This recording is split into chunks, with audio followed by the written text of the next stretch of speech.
Alhamdulillah wa sallallahu wasallam ala Rasulillah wa ala alihi wa sahbihi wa man walah. Assalamualaikum warahmatullahi wabarakatuh. Pemirsa Akademi Wuslatul Ilm, hafizakumullah. Pada kesempatan kali ini kita akan memulai pada di dalam kitab Adab Sulukul Murid dengan fasal pertama dari kitab ini, setelah beliau Al-Habib Abdullah Al-Haddad membuka kitab ini dengan kata pengantar yang sangat luar biasa sekali yang sudah kita bahas. Di sana Imam Haddad menyinggung apa yang dinamakan dengan iradah, keinginan, dan membagi keinginan kepada dua perkara. Yang pertama keinginan ke dunia, yang kedua keinginan ke akhirat. Berkata Sayyidi Syekh Al-Qur'an Salim rahimahullah ta'ala bahwasanya kalau seandainya dunia itu bagaikan emas, akan tetapi emas ini akan hilang pada suatu saat, dan akhirat itu bagaikan kayu, akan tetapi kayu itu akan kekal sepanjang masa.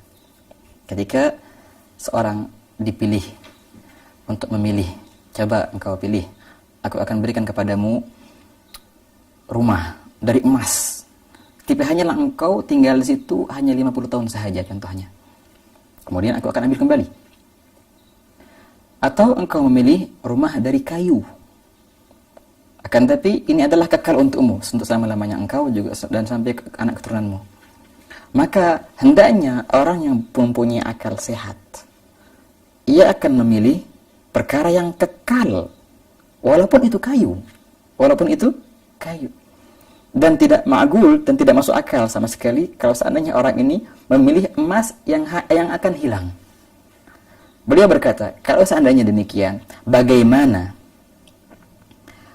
kalau seandainya dunia itu adalah kayu yang akan hilang, sedangkan akhirat adalah emas yang kekal? Maka orang-orang yang berakal, mempunyai sedikit dari akal, walaupun sedikit akal sehatnya, pasti akan memilih akhirat. Karena akhirat adalah emas yang kekal. Kalau dunia adalah kayu yang akan hilang. Itulah hakikatnya dunia akhirat.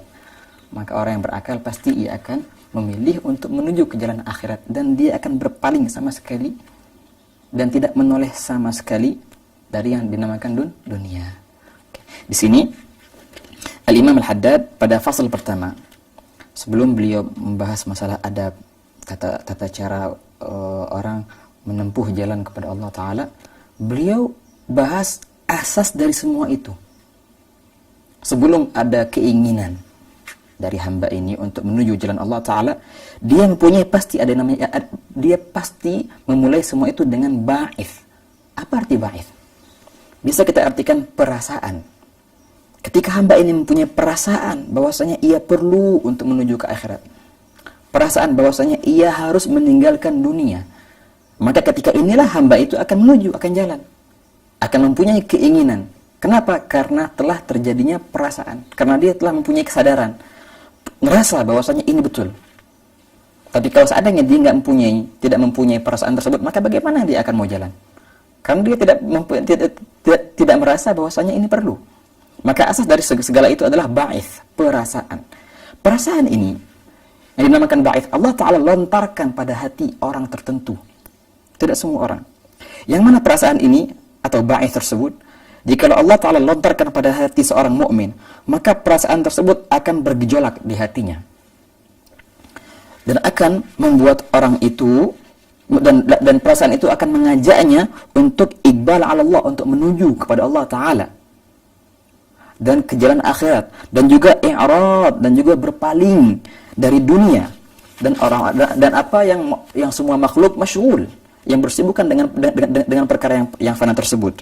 Ketika orang itu mempunyai kesadaran, perasaan, maka perasaan inilah yang akan membawanya untuk jalan ke depan menuju Allah Ta'ala dan akhirat, dan akan menjadikan ia berpaling 100% dari dunia. Nah, perasaan ini adalah jundun min junudillah, tentara dari tentara Allah Subhanahu wa Ta'ala yang batin. Dan ini adalah dari nafahatul inayah, dari inayah Allah Subhanahu wa ta'ala, dari perhatian Allah Ta'ala kepada hamba ini. Maka hamba ini adalah hamba yang luar biasa, yang Allah Ta'ala perhatikan, yang Allah Ta'ala sayangi, sehingga Allah Ta'ala berikan perasaan ini kepadanya. Dan juga perasaan ini adalah a'lamul hidayah, daripada simbol-simbol hidayah Allah Subhanahu wa ta'ala. Nah, di sini kita akan bahas perasaan seperti ini yang dinamakan ba'ith. Bagaimana cara mendapatkannya? Di manakah tempat-tempatnya perasaan itu? Kita ingin mendapatkan ba'ith tersebut, tapi di mana? Dan kapan kita bisa dapatkan? Kemudian, kalau seandainya setelah kita dapatkan, kita harus menjaga perasaan ini, jangan sampai hilang. Tapi bagaimana cara menjaganya? Bagaimana cara mengembangkannya? Harus dikembangkan dan terus, dan harus diistijabah. Bagaimana cara menjaga sehingga ia tidak hilang? Dan bagaimana cara mengembangkannya sehingga ia subur? Nah, di sini beliau akan bahas 3 perkara ini. Pertama, cara mendapatkan. Kedua, menjaga. Ketiga, mengembangkan dari apa yang namanya ba'ith ini. Untuk yang pertama, mendapatkan ba'ith ini, mendapatkan yang namanya ba'ith, perasaan tersebut, beliau berkata, wa katsiran ma yuftahu bihi 'ala al-'abd 'inda at-takhwif. Seringkali adanya ba'ith ini, perasaan ini, kapan? Ketika hamba ini merasa adanya rasa takut kepada Allah Ta'ala, adanya rasa khauf. Ketika khauf itu ada, maka akan datang yang namanya ba'ith ini, perasaan ini.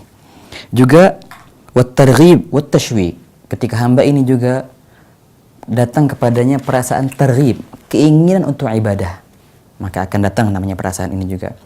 Wat tashwi', juga ketika hamba ini rindu kepada Allah Ta'ala, maka akan datang perasaan ini. Juga wa 'inda an-nazar ila ahli Allah Ta'ala, juga ketika hamba ini melihat wajah-wajah para kaum salihin, maka akan datang perasaan ini. Wan nazar minhum, atau ketika hamba ini dipandang oleh orang salihin, maka akan datang juga perasaan ini.